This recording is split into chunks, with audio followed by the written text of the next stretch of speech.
नमस्ते प्रिय विद्यार्थियों। मैं मुकेश शर्मा हिंदी सागर क्लासेज में आप सभी का स्वागत करता हूं, अभिनंदन करता हूं। सभी प्रतियोगी परीक्षाओं की जो तैयारी कर रहे हैं अभ्यर्थी, जितने भी कंपटीशन एग्जाम आते हैं, सब में एक टॉपिक पूछा जाता है। वो टॉपिक कौन सा है? शब्द ये शब्द शुद्धि वाला टॉपिक अवश्य आता है। इस पर हम आज चर्चा करें। यानी शब्द शुद्धियों को कैसे हम सही करें। तो देखो, पहला नियम पढ़ेंगे आज। यानी शब्द शुद्धि का टॉपिक है, वो स्कूल लेक्चरर में भी है, वरिष्ठ अध्यापक में भी है, पीओ मेंस में भी, आरएस मेंस में भी, एलडीसी पियोन्स, जितने भी एग्जाम है सब में शब्द शुद्धि। और हम वो क्या करते हैं? रटते हैं तो भूल जाते हैं। तो हम क्या चल रहे हैं? नियमों पर चल रहे हैं और नियम वाइज करेंगे। कुछ संधि के नियम लेंगे, कुछ प्रत्यय के नियम लेंगे। तो देखो, पहले तो ये ध्यान रखना कि जब मान लो ई और ऊ स्वर के बाद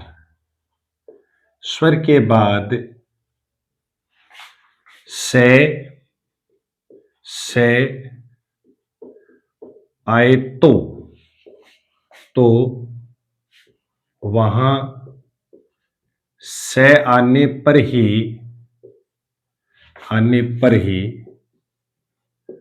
शुद्ध होगा या शुद्ध शब्द होगा।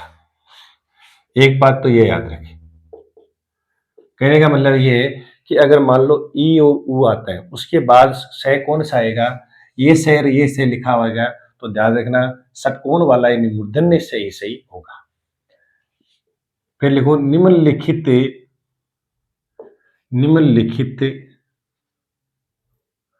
शब्दों में से कोष्ठक वाले शब्द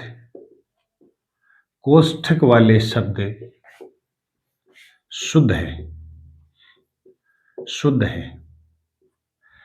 कौन से? देखो, अब क्या पढ़ रहे हैं कि ई और ऊ वाला नियम पढ़ रहे हैं कि भी ई और ऊ आ जाए। जैसे मैंने शब्द लिखा निसंग,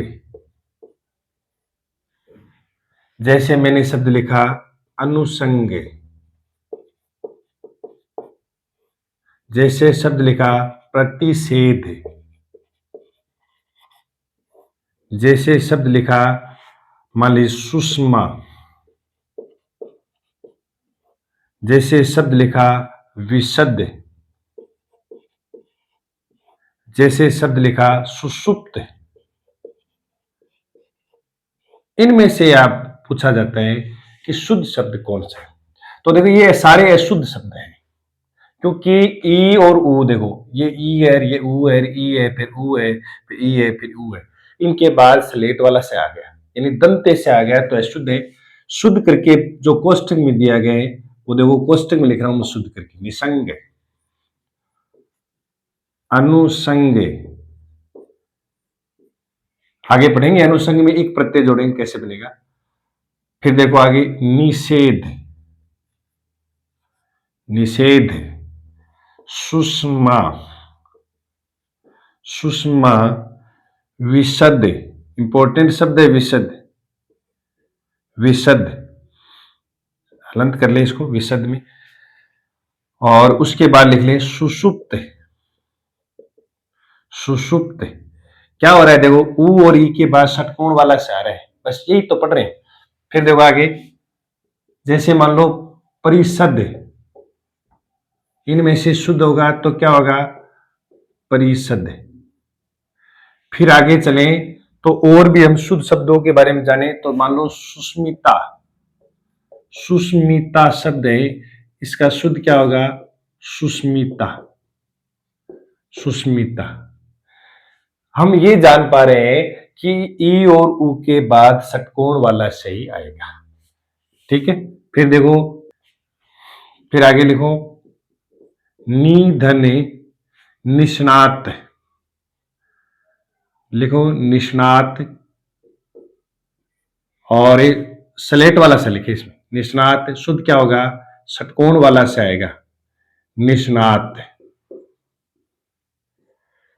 निष्णात माने निपुण होते हैं जिसके लिए। तो इसका मतलब समझ गए कि ई के बाद क्या आएगा? स्लेट वाला से नहीं आएगा, ये पूरा से इसमें क्या आएगा, षटकोण वाला सही है, जो सब में लिख रखे हैं। मान लो शब्द आ गए विषाद, वैसे तो इसमें लिखा हुआ नहीं है, देखो विषाद लिख देता हूं, विषाद, विषाद शब्द आता है तो इसमें क्या होगा, विषाद। फिर एक शब्द और आता है अनुषंगी। अब कई बार क्या होता है, थोड़ा सा दिमाग लगा, देखो इसमें ई प्रत्यय जुड़ गया तब हो गया, नहीं हुआ है, अनुषंगी। इसमें अनुषंगी होगा, षटकोण वाला से जुड़ेगा होगा, और गी चाहे जुड़ा हो चाहे नहीं जुड़ा हो, गए हो तब भी षटकोण वाला से ई है तब भी। तो ऐसे शब्दों को आप पहले देखें, इनका स्क्रीनशॉट ले लें आप, फिर हम अगले रूल की ओर चलेंगे, अगले नियम की ओर चल रहे हैं। पहले इस शब्द को देख लें, फिर हम अगले नियम की ओर चल रहे हैं। अब ये तो था रूल नंबर 1।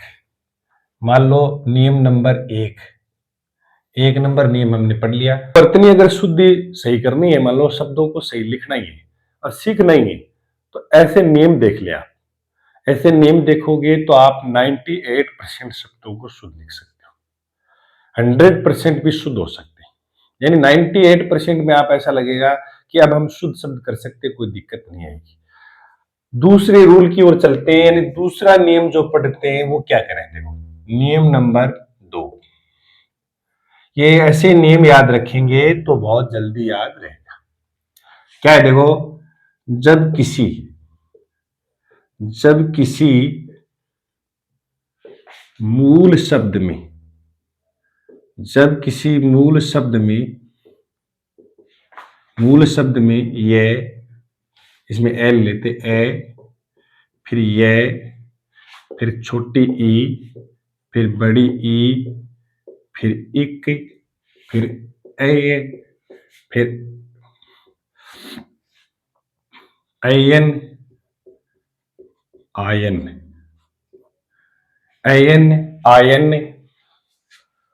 आदि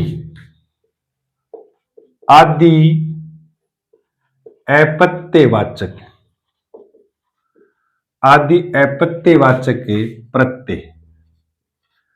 प्रत्यय जुड़ते हैं।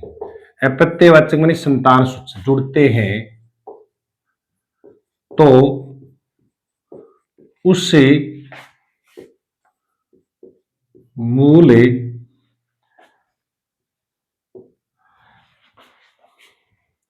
आदि अपत्य जुड़ते हैं तथा, ऐसे लिखो, तथा जुड़कर बनने वाले,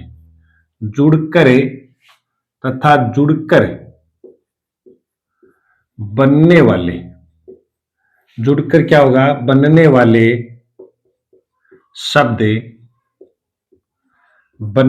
शब्द किसी से उत्पन्न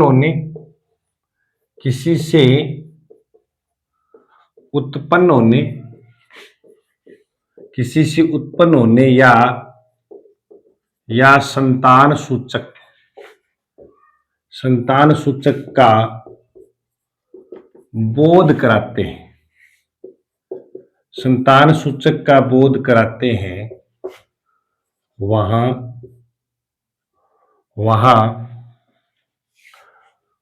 वहां उस शब्द के, उस मूल शब्द, कैसे लिखो, उस मूल शब्द के प्रथम वर्ण कौन सा, स्वर, प्रथम वर्ण में निम्नलिखित परिवर्तन आ जाता है, पुनः बदल देता हूं एक बार परिभाषा, कि अगर ये प्रत्यय, इनको बोलते अपत्यवाचक प्रत्यय, ये प्रत्यय अगर किसी शब्द में जुड़ते हैं तो उस शब्द से बनने वाले शब्द, प्रत्यय जुड़ने से बनने वाले शब्द हैं, वो किसका बोध कराएं, जुड़कर बनने वाले शब्द किसी से उत्पन्न होने का या संतान सूचक का बोध कराने वाले होने चाहिए। तब वो क्या होगा कि उस शब्द के मूल, उस जो मूल है, उस मूल के या उस मूल शब्द के, ऐसे लिख लो, उस मूल शब्द के शब्द के प्रथम वर्ण में निम्नलिखित परिवर्तन आ जाता है। क्या परिवर्तन आ जाता है? मूल शब्द, मैं ये लिख रहा हूं कि भाई मान लीजिए एक शब्द लिख रहा हूं कि उस शब्द के मूल प्रथम वर्ण में क्या परिवर्तन आ जाता है। जैसे क्या परिवर्तन आता है? पहला नेम लिख लो आप, पहला नेम, फिर दूसरा नेम, फिर तीसरा नेम, फिर चौथा नेम, ऐसे हम बढ़ेंगे। पहले नेम, दूसरे नेम, तीसरे नेम, चौथे नेम। क्या पढ़ रहे हैं कि मैंने कहा कि मान लीजिए पहला शब्द है वो मान लो ये आ रहा है, अगर ये आ रहा है तो उस शब्द के प्रथम में, यानी कोई भी प्रत्यय जुड़ेगा इनमें से, ये जोड़ दिया तो उस शब्द के प्रथम वर्ण में क्या परिवर्तन आ जाएगा, यानी मैं में ए स्वर है, इसका क्या हो जाएगा। अगर मान लो यहां सुंदर में सुस्वर आता तो ऊ का क्या हो जाता, तो मैं में ए स्वर है उसका क्या हो जाएगा। कब? जब इनमें से कोई भी एक प्रत्यय जुड़ता है तब। तो देखो पहला रूल क्या है, पहला नियम क्या है, क्या हो जाएगा। देखो अगर ए है या क्या है आ है तो उसका क्या हो जाएगा, आ हो जाएगा। पुनः बता देता हूं, इनमें से कोई प्रत्यय जुड़ेगा मूल शब्द में तो उस मूल शब्द का प्रथम वर्ण अगर ए है तो आ हो जाएगा, आ है तब भी क्या हो जाएगा, आ हो जाएगा। फिर पढ़ रहे आगे कि अगर ई है और बड़ी ई है, ए है या मान लो आई है तो उसका क्या हो जाएगा, आई हो जाएगा। आई का तो आई हो ही जाएगा। फिर मान लो ऊ है और बड़ा ऊ है, ओ है या औ है, ये चार अगर हैं तो क्या हो जाएगा, औ हो जाएगा। याद कैसे रखिए, ई ए ऐ उनके जैसे, ऐ में भी ई आता है और ऊ ओ औ, ऐसे याद रखिए, ई ए ऐ ऊ ओ औ, ऐसे याद रख लेना। फिर अगर री होता है, री होता है तो क्या हो जाएगा, री होता है तो हो जाएगा क्या, आर हो जाएगा। क्या हो जाएगा, आर हो जाएगा। री का आर हो जाएगा। ये तीन चार नियम जरूर देख लें, इन पर ही आधारित है ये शुद्ध शब्द। ये चार अगर नियम देख लिए तो इन पर ही आधारित है। पुनः देखना, ये प्रत्यय किसी शब्द में जुड़ते हैं और उस शब्द से बनने वाले, फिर वो प्रत्यय जुड़ेंगे तो शब्द से शब्द बनेगा, फिर प्रत्यय शब्द बनेगा। शब्द बनने वाला शब्द जो है वो इसका बोध करना चाहिए, उत्पन्न होना या संतान सूचक का। तब वो क्या होगा, उस शब्द के प्रथम वर्ण में, मैं पुनः कह देता हूं, उस शब्द के प्रथम वर्ण में निम्न परिवर्तन आ जाता है। उस शब्द के प्रथम वर्ण में निम्नलिखित परिवर्तन आ जाता है। जैसे देखो एक शब्द है समाज और मैंने जोड़ा इसमें इक, क्या जोड़ दिया, समाज में इक जोड़ दिया तो देखो से का क्या हो जाएगा, ए का आ हो जाएगा। से का सा, फेमा, जय में ई की ध्वनि आएगी और ये होगा इक, यानी सामाजिक में इक की ध्वनि आ रही है तो इक प्रत्यय तो वही ध्वनि आएगी अंत में। प्रत्यय जो भी जुड़ता है अंतिम शब्द के ध्वनि वही आएगी। इसका मतलब है जो समाज से उत्पन्न हुआ विचार वो क्या हो गया, सामाजिक। फिर दूसरा देखो, जैसे मैंने लिखा नीति, नीति में जोड़ दिया मैंने इक। अब मैंने कहा है ना कि ई ए आई कोई भी हो, बड़ी आ गई तो उसका भी क्या हो जाएगा, बड़ी का नहीं हो, आई हो जाएगा। ती में ई की ध्वनि संधि नहीं करनी है, बस ई की ध्वनि आनी चाहिए और फिर क्या हो जाएगा, कह, नैतिक। समझ में आ रहा है। फिर देखो अगला, अगला क्या है, देखो एक है पुराण। पुराण में अगर इक जोड़े, यानी इक का मतलब इनमें से कोई भी जोड़ दे, इनमें से कोई भी, ठीक है। मैं एक जोड़ रहा हूं तो क्या हो जाएगा, पौ, पू से ऊ का औ हो जाएगा, रा का रा रह जाएगा, णे में ई मिल जाएगा तो क्या हो जाएगा, पौराणिक हो जाएगा। अगला देख लो इसमें, जैसे मैंने लिखा शब्द दे, जैसे लिखा पृथक धन ए, पृथक धन ए। अब इसमें देखो कैसे क्या हो जाएगा, पृथक धन ये, यानी ये जोड़ता हूं, ये जोड़ता हूं, पृथक धन ये जोड़ता हूं। अब देखो प्री का, देखो री का क्या हो जाएगा, रा हो जाएगा। देखो री का रा हो जाएगा, पै री, री है इसको हटा दो, री का क्या हो जाएगा, आर हो जाएगा, रानी आर, आर हो जाएगा। अब देखो पै में पा मिला दो, पै में क्या मिला दिया, आ मिला दिया तो पा हो गया। रे आधा रह गया, अब आधा रे बाद वाले थे पर जाएगा और ये से पहले वाला वर्ण है वो आधा हो जाएगा, पार्थक्य। ये भी नियम है, अभी बताऊंगा मैं कि ऐसे पहले वाला वर्ण है वो आधा हो जाता है तो क्या बन गया शब्द पार्थक्य। तो ऐसे री है वो आर में बदल गया, उ ओ है वो इक औ में बदल गया, ए ऐ है वो ऐ में बदल गया, ए आ है वो आ में बदल गया। ये रूल आप, ये नियम आप देख लें, इन नियमों पर ही हम आगे वाले शब्द लेते हैं। चले आगे, इन नियमों पर ही चलेगा सारा का सारा। ऐसे ही हमारी ये क्लास जो है वो निरंतर क्या होती रहेगी, चलती रहेगी, नियमों पर ही चलेगी। परीक्षा में प्रश्न है वो गलत हो जाते हैं कई बार। जैसे मैं आपको बताऊं कि इनमें से शुद्ध शब्द कौन सा है, इनमें से शुद्ध शब्द है वो कौन सा है।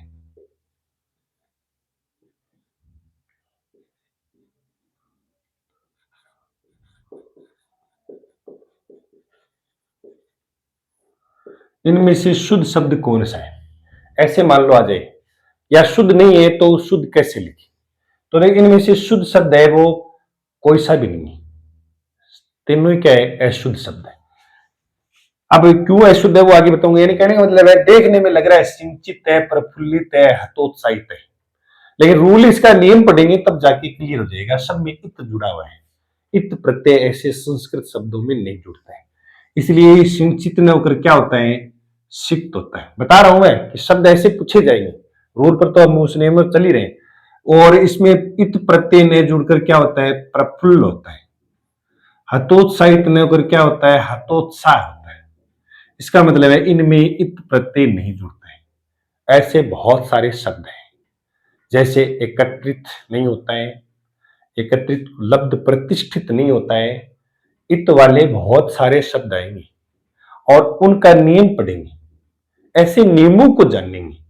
और नियम अगर एक बार जान लिया फिर शब्द वो गलत नहीं जाएगा। और परीक्षा में आपको पता ही ये लब्ध प्रतिष्ठित पढ़ते हैं। अब आप कहोगे कि सिंचित शब्द है क्या, सिंचित कोई शब्द नहीं है हिंदी में, प्रचलित शब्द है सिंचित।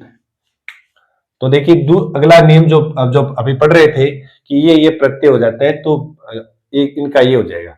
कुछ शब्द देखो इसमें शेष बात, इन्हीं में जो ये प्रत्यय जो जोड़ रहे हो, जब देखो अप्रत्यय अगर जुड़ते हैं, देखो अप्रत्यय अगर मूल शब्द में, मूल शब्द में जुड़ता है तो मूल शब्द के, मूल शब्द के प्रथम स्वर में, प्रथम स्वर में, प्रथम स्वर में, प्रथम स्वर में तो परिवर्तन होगा ही, परिवर्तन होगा ही। साथ ही, साथ ही मूल शब्द के, मूल शब्द के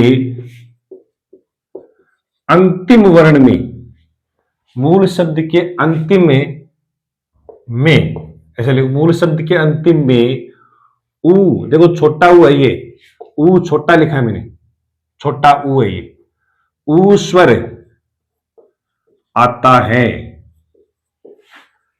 तो वह वह में बदल जाएगा, वह में बदल जाएगा, वह में बदल जाएगा। बस ये बात तो याद रखें। ये ए के साथ और ये के साथ रूल है। पहला ए वाला पढ़ रहे हैं कि भाई अगर ए प्रत्यय अगर किसी शब्द में जुड़ता है तो शब्द के प्रथम वर्ण में तो परिवर्तन आएगा ही आएगा, स्वर में, जो पीछे चार बताए इनमें से। लेकिन अगर अंतिम स्वर अगर ऊ है तो उससे क्या हो जाएगा, वे हो जाएगा। ये बता रहा हूं। वो कौन कौन से ऐसे शब्द है उस पर ध्यान देना।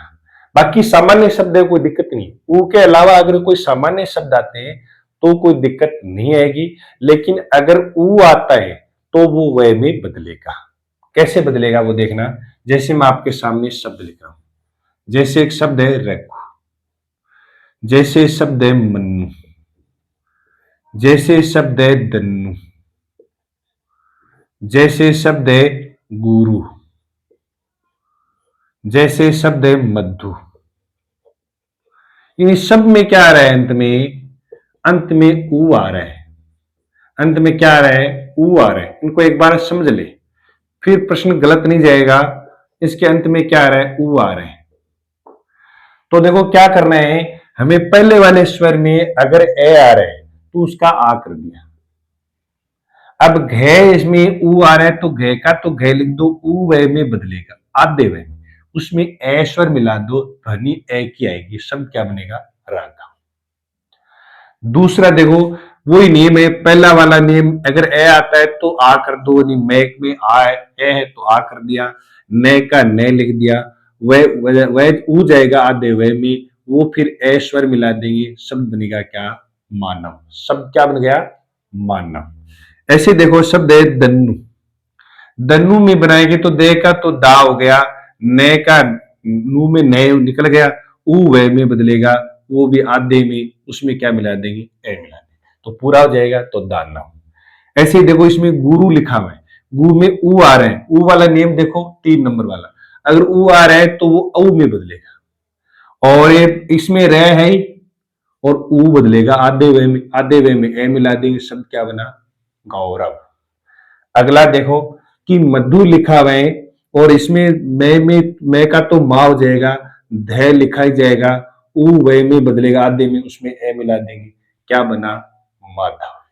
समझ में आ रहा है, ऐसे शब्द बने देखो और भी बनाएंगे। जैसे मान लो कुरु है, कुरु, कुरु में अगर ए जोड़े, ऐसे अगर गुरु में अगर ए जोड़े, ऐसे अगर लघु में ए जोड़े, तो सबके अंत में, शब्दों के अंत में क्या आ रहा है, ऊ आ रहा है, क्या आ रहा है, ऊ आ रहा है। तो देखो कू का क्या हो जाएगा, कऊ। अभी पीछे नियम हमने पढ़ा था कि ये प्रत्यय में से कोई भी जुड़ते हैं तो ऊ का औ हो जाता है। यहां रे भी ऊ जुड़ा हुआ है तो रे का रे लिख देंगे, ऊ वे में बदलेगा आधे में, उसमें ए मिला देंगे, पूरा हो गया, तो शब्द बन गया कौरव। ऐसे ही देखो गु का गऊ हो जाएगा, गऊ, रे का रे लिख देंगे, ऊ वे में बदल जाएगा, यानी ऊ का औ हो रहा है, गौ रे वे। फिर देखो ले का में ए आ रहा है तो ले का ला हो जाएगा, घे का घे रह जाएगा, ऊ वह में बदलेगा, वो भी आधे में, उसमें ए मिला देंगे, क्या बन गया, राघव। ठीक है, यानी क्या बन गया, लाघव। ऐसे शब्द बन जाएंगे, यानी क्या बनाए, लाघव। और देखो आगे सिंधु, सिंधु में जोड़ दिया और सिंधु में ए जोड़ दिया। ठीक है, तो सी का ई आई में बदल जाएगा, और फिर देखो ध का ध हो जाएगा, सिंधु आई सिंधु, अनुस्वार तो वैसे ही वैसे लगेगा, और ऊ बदल जाएगा वह में, शब्द क्या बन गया, सेंधव। क्या बना है शब्द, सेंधव, सेंधव, सिंधु से सेंधव। एक शब्द और देख लो, उनमें तो पहले से क्या आ रहा है, आ ही रहा है। पांडु में अगर ए जोड़ दिया गया तो क्या आएगा, देखो पा से पहले पा आ रहा है, कोई दिक्कत नहीं है, अनुस्वार लगाई दीजिए, डे का डे लिख देंगे, ऊ जाएगा वह में आधे में, उसमें ए मिला देंगे, शब्द क्या बन गया, पांडव। यानी ऐसे शब्द बनाएंगे देखो कि अंत में ऊ आ रहा है तो वो वह में बदल रहा है। इन शब्दों को देख ले एक बार, फिर कोई दिक्कत आपके नहीं आएगी। इनके अलावा अगर ऊ नहीं आता है तो क्या होगा, आपका प्रश्न रहेगा कि ऊ नहीं आता है तो वो वैसे की वैसे ही रहेगा। जैसे एक उदाहरण से समझा देता हूं कि मान लो शब्द है शिव, अब आपको पहले वाले में परिवर्तन अगर आ रहा है, ई का आई होगा तो ई का तो क्या हो जाएगा, आई, और वह का वही रहेगा यहां पर, क्योंकि यहां ऊ नहीं है। और ऐसे एक शब्द और देख लें, जैसे मान लो सूर है, सूर, सूर में ए जोड़ दिया तो सू में ऊ की ऊ जाएगा औ में, और देखो रे का रही रहेगा। ये ऐसे शब्द अगर आते हैं, इन अंत में ऊ नहीं आता है तो कोई परिवर्तन नहीं होगा, बाद वाले में, केवल पहले वाले में स्वर में परिवर्तन आता ही है, पहले वाले में तो आएगा ही आएगा, ये ध्यान रखना है। ऊ वाले आए, ये पहले आज ये याद रख लें कि ऊ आए तो वह में बदलेगा, बाकी वैसे के वैसे ही, वो पहले वाले स्वर में भी परिवर्तन होगा और दूसरा वाला ऊ आए तो परिवर्तन होगा। लेकिन ऊ नहीं आए तो क्या होगा, वो हम अगले रूल में पढ़ेंगे, यानी अगले शब्दों में पढ़ेंगे। अगर ऊ के अलावा कोई अन्य स्वर आते हैं, यानी शब्द के अंत में ऊ के अलावा, शब्द के अंत की बात कर रहा हूं, ऊ के अलावा, यहाँ ऊ के अलावा अन्य स्वर आते हैं तो कोई परिवर्तन नहीं होगा, वो वैसे के वैसे ही रहेगा। लेकिन यहां जो परिवर्तन है वो चलता ही रहेगा, यहां जो परिवर्तन है वो क्या हो जाएगा, चलता ही रहेगा। ये ध्यान रखना है। यानी ऊ आ रहा है तो ऊ हो गया, ए आ रहा है तो आ हो गया, ई आ गया तो क्या हो गया, आई हो गया। ये हमें ध्यान रखना है। ये ऐसे कैसे, ऐसे एक शब्द और लिख लो, ऐसे एक शब्द और देखो आप, जैसे शब्द लिखा मैंने भृगु, ये देखो ऊ री वाला भी तो नियम पढ़ेंगे, भृगु वाला देख लो कि भृगु शब्द लिखा हुआ है, देखो भय है इसमें, फिर री है, भय के नीचे क्या है, रीश्वर है। ध्यान रखो, मैंने कहा रीश्वर जो होता है वो किस में बदलता है, आर में, ये लो आर में। अब क्या कर दो, भय में आ मिला दो तो भा हो जाएगा, आधा रह, तो देखो भय में आ मिला दिया तो भा हो गया, आधा रह, यहां गु आ रहा है तो गए लिख दो पहले तो, और आधा रह अब ऊपर लगा दो, ये ऊ बदलेगा वह में ए मिला दो, पूरा हो जाएगा। शब्द क्या बना, भार्गव। यानी भार्गव वो ही कहते हैं जो भृगु की संतान है, पांडव उसी की, जो पांडु की संतान है, सिंधु से संबंध है, संतान का बोध हो रहा है, उत्पन्न होने का बोध आ रहा है तो सिंधु, लघु लघु से उत्पन्न हुआ है, गुरु से उत्पन्न हुआ गौरव, कौरव से उत्पन्न हुआ कुरकुरु से उत्पन्न हुआ कौरव, तो मधु से उत्पन्न हुआ माधव, गुरु से उत्पन्न हुआ गौरव। तो ऐसे अपन उसको बनाते हैं। कैसा लगा आपको? ऐसा रूल हम और भी पढ़ेंगे, कम से कम हम 7, 8, 10 रूल पढ़ेंगे, नियम पढ़ेंगे। तो अब ऐसा लगेगा आप सबको कि सब ये शब्द इतने तो हम सही कर देंगे। फिर वो याद करने वाले हैं वो अलग से, जैसे मान लो अहिल्या है, द्वारका है, कवयत्री है, रचयिता है, आशीर्वाद है, वो फिर अलग है, वो फिर अपने को रटना ही पड़ेगा, मतलब वो फिर याद करना ही पड़ेगा। इनमें रटने की आवश्यकता नहीं है, इनमें तो आप नियम देख लें, नियमों से आपको आने लग जाएगा। बाकी के अन्य शब्द बच गए वो हम बार बार पढ़ेंगे तब जाके दिमाग में बैठ जाएगा, फिर रटने की भी आवश्यकता नहीं है, दिमाग में बैठ जाएगा कि हाँ ये शब्द ऐसा लिखा जाता है। नहीं तो अपने को कई बार ये रहता है कि ये शब्द ऐसा लिखा जाएगा या नहीं लिखा जाएगा। जैसे एक उदाहरण देख लीजिए, कैसा शब्द बात चलती है कि जैसे एक शब्द आता है सोचनीय। अब अपने को देखने में सबको क्या लग रहा है, अटपटा लग रहा है सोचनीय में, लेकिन सोचनीय शब्द है वो शुद्ध है। क्या है वो, शुद्ध है। इसमें सोचनीय नहीं लिखा जाता, सोचनीय है वो गलत है। सोच सही है लेकिन सोचनीय गलत है। शुद्ध क्या होगा, सोचनीय। ये अन्य प्रत्यय इसमें तो पढ़ने से आएगा, ठीक है, तो पढ़ने से आएगा, बार बार अभ्यास करने से आएगा, ये मैं आपको बता दूं। अब आप कहोगे पीछे पढ़ के अनुसंग, तो अनु अगर अलग लिख रहे हो और संग लिख रहे हो तो अलग अलग सही है। इनमें भी ध्यान रखना, अनु और संग अलग अलग लिख रहे हैं तो से सलेट वाला सही है और गे सही है, लेकिन अगर जोड़ के लिख रहे हैं तो फिर वो वैसे ही षटकोण वाला बन जाएगा। ऐसे शब्दों को और भी देखते रहिए और चैनल को सब्सक्राइब करिए और शेयर करिए, और क्लास हमारी निरंतर ये चलेगी। अब हम रुकने वाले नहीं हैं, जो मोस्ट इंपोर्टेंट टॉपिक है सब में लगता है वो पढ़ेंगे। कुछ जो शब्द ऐसे आएंगे जिनमें नियम नहीं लगते हैं, जैसे दंपति है, संपत्ति है, ऐसे शब्द है उनमें नियम नहीं लगे वो अलग पढ़ेंगे, नियम लगे वो अलग पढ़ेंगे। फिर आपको ऐसा लगेगा कि ये नियम वाले तो इतने हम याद कर सकते हैं और रटने वाले इतने नहीं, तो कितने के अपने याद करें उसमें से, मतलब भूल जाते हैं, लिखने वाले शब्द ही भूल जाते हैं कि सुषुप्त होगा कि या सुषुप्त होगा, कैसे स्लेट वाला आएगा कि षटकोण वाला आएगा, फिर भूल जाते हैं। ऐसे नियम पढ़ेंगे। अगला जो आगे है, आगे वाली क्लास में वो आगे वाले पढ़ेंगे कौन से, कि अभी तो हमने ए प्रत्यय पढ़ाए हैं, वो भी पूरे नहीं पढ़े, इनकी और उदाहरण है, ऊ वाला ही पढ़ा है, अंत में ऊ आ जाए तो उसका क्या करना है, तो इसके ऊ के अलावा पढ़ेंगे, फिर ये प्रत्यय वाले पढ़ेंगे, इक वाले पढ़ेंगे, छोटी ई वाले पढ़ेंगे, बड़ी ई प्रत्यय वाले पढ़ेंगे, आयन वाले भी पढ़ेंगे, और वो सबको पढ़ के फिर दूसरे नियम की ओर जाएंगे। आज के लिए इतना ही, धन्यवाद, जय हिंद।